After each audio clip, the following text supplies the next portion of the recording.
அளவற்ற அருளாளனும் நிகரற்ற அன்புடையவனுமாகிய அல்லாஹுவின் பெயரால்.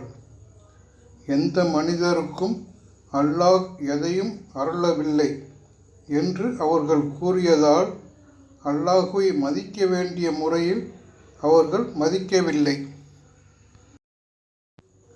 ஒளியாகவும் மனிதர்களுக்கு நேர்வழியாகவும் மூசா கொண்டு வந்த வேதத்தை அருளியவன் யார் என்று கேட்டு அல்லாஹ் என கூறுவீராக.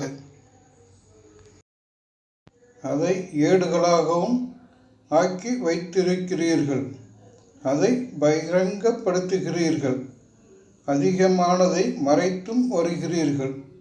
நீங்களும் உங்கள் முன்னோர்களும் அறிந்திராதவை உங்களுக்கு அறிவிக்கப்பட்டுள்ளது என்றும் கூறுவீராக.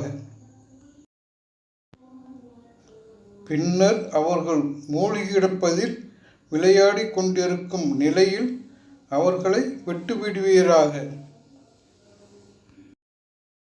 இது தாய் கிராமத்தை மக்காவையும் அதை சுற்றியுள்ளவர்களையும் முகம்மதே நீ எச்சரிப்பதற்காக நாம் அருளிய வேதம்.